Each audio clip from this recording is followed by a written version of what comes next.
Welcome back, everyone. Last time we talked about our move to Bogota and how we worked this whole process and how we contacted everybody we needed to make sure that we had a smooth and very functional transition. This time, we're going to continue to give you more tips about how to move to a foreign country and effectively really settle there. Awesome.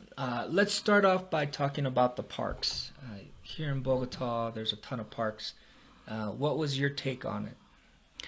I thought that was so in Bogota, they have multiple parks in multiple neighborhoods, and in one neighborhood, you can encounter multiple different ones within a very short distance. So you have many options with your child, so they're not bored. All of the parks are really well equipped. They have equipment not only for children but also for adults. So if you're somebody who's into calisthenics, you have your cup of tea, and I've seen many adults exercising in the park, especially when there are not that many children or dogs around. People in Bogota love pets, so you'll find a lot of pets around as well. So with the parks, the kids, they really enjoy it. My little one usually does not even want to go home once we've gone there. Yeah, here's a map, for example, of a part of Bogota, and you can see easily one, two, three, four, five different large parks in that small area. And there's actually smaller parks in between these larger parks that you really can't see on a map. And, this really helps. I mean, we got there in December. It was a winter break. School was out, and our kids were just sitting at home. So, with our 5-year-old, for example, she just loved going out to the parks and exploring the different parks there are in the area. One thing I do want to talk about here that's really big is getting help. We have kids. We didn't have any family or friends when we first moved here.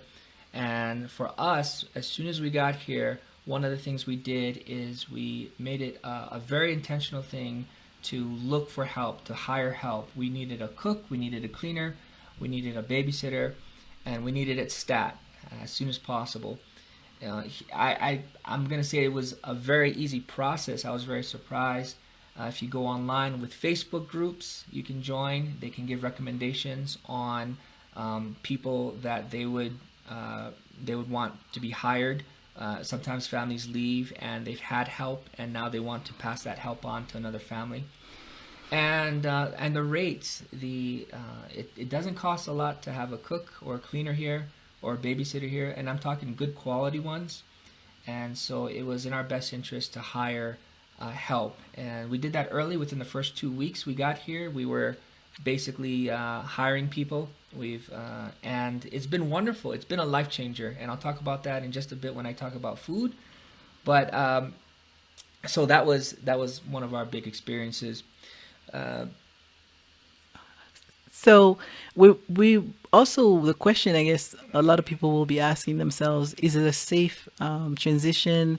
Would you take your family out in the middle of COVID to go to another country? And basically what we found was that the other countries are very strict with their rules. Is here in Bogota, for example, if you go out, you are required to wear masks. Everybody in the streets have their masks on. And if you go to any building, any even regular housing, you need to have a mask on. When you enter any type of institution or any type of building, they will ask you to clean your hands with hand sanitizer. They'll check your temperature, make sure your shoes are clean, the soles of your shoes, and so that's very, like, they're very good with these measures. The other thing also is that people are not allowed to be outside in too many numbers. So the way they did that was to require that different people have different ID numbers. For example, if you have even number versus a odd number, there are different days where you can go shopping. If you have a car and your plate number is a different number, then there are some days when you can't go out before a certain time, or you can't go out after a certain time. So I was really impressed with how they managed to keep the population from overcrowding the streets, or even from having too much traffic in one area or another. So I think they're on point about that. Well, except for the dogs, they allow those to cluster everywhere. Um, I think I that's don't one know thing that we were that. pretty impressed about, right? Bogota has a ton of dogs. They love their dogs here, and if you go to any park, you're gonna see a ton of them, as you can see in these beautiful clips here. Um, Now, let me talk a little bit more about home cooked meals. I think I need to really emphasize this point. Being able to hire a cook, being able to have that cook make us 3 meals a day, 5 days a week, being able to uh, have that person do the shopping, for example, and even teach our kids how to cook some of the dishes has been life changing. I love this aspect of being in Bogota. As a matter of fact, it's probably one of my favorite. My wife doesn't have to stress about cooking. I don't have to stress about what the kids will eat. Our kids are eating a wider variety of meals, healthier meals. They are thriving here in a way that we had a hard time facilitating back in the United States because of our schedule, and it's like we're being spoiled. To be quite honest, I feel like I'm almost retired at this point, right? And it's allowed me to focus on other things. So, if you ever have a chance to go to a foreign country and hire help, I would highly suggest it. Now we should probably talk about how we went through the process of our enrolling and choosing a school for our children. Hmm. Um, And before we go into that, I just wanted to add to what Paul just said that you're actually helping the economy by hiring the people here yes. because a lot of people are unemployed, and because of COVID, this Mm, financial situation is hard. So more people need jobs than there actually are jobs available. very true. Good point. Good point. And yes, so talking about Spanish immersion. So we decided to have the children immerse themselves in Spanish because they had a little bit of exposure. My older girls, since they were about 3 years old, we have been working with them at implementing a Spanish curriculum. They attended a school where we had immersion in the past, just for a brief period, about 6 months, and but we've always had someone work with them throughout the week, every if it's 2 to 3 times a week, and practicing. But what we did notice is that when we were in a place where everybody spoke English, because we don't speak Spanish at home, I speak other languages, they didn't seem as interested in speaking themselves. They could understand a good deal, but they weren't speaking. So we felt that we had to give them a little push to kind of get them over that threshold. So that's why we decided that when they came here, they were going to go to this program where they would just have to speak in order to make it to do well. Mm-hmm. And the concern with that was, well, how is that going to affect their academic performance? And we felt that we've homeschooled the kids before, so we know how to push certain areas and how to work with them. So we felt comfortable allowing them to be in the immersion school. For some families, bilingual schools are also very good, and the kids, after about a year or so, they still do well in a bilingual program. But for us, we felt that was the best decision.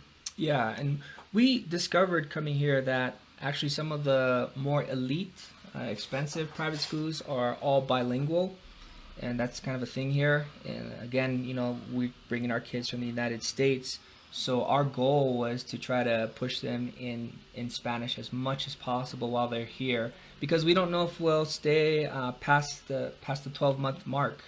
So so yeah, and my wife and I guess another thing is my wife and I are academics ourselves, and so we felt comfortable being able to help them in the areas that they might be weak at while they're going through this schooling process. It's tough for them because some of the subjects that they're learning are very complex to start with, things like ethics and social studies here in Colombia, and they're taught in Spanish. So, it's really difficult for them sometimes to perform well because they're still trying to struggle with the language barrier. But the schools helped us, and we've hired tutors as well. But it takes time. Within the 4 months that we've been here so far, we've had a chance to connect with one of the children's older Spanish teachers back in the States, the United States. who happens to be a personal friend of ours. And we contacted her, and she was able to sort of reassess the kids now that they've been in Colombia for a few months. And she's definitely noticed a huge growth in their Spanish abilities, whereas before they did pretty well in the understanding part of it, the comprehension part, but they did not really speak, and that we were having a hard time getting them past that point. But now that they've been here for some months now, they are speaking a lot more fluently, a lot more spontaneously, and I believe that in the next 4 to 6 months, it's just going to get so much better. And I'm looking forward to getting them to the point where they can consider themselves fluent. Yes. Well, So let's talk about real estate. well, yeah, that's going to definitely be the next step. Now that we've got a school, we need to move on and figure out where we have to live. Or we're going to need a 1 year lease. At this point that this video was taken, we were still living in an Airbnb, and our Airbnb rental was over in 1 month. So we need to find a place quickly. We need to figure out how to rent in a new country. And that's going to be where we stop this video, and we're going to pick this up on our next video. Thank you so much for watching. Please like and subscribe. Thank you.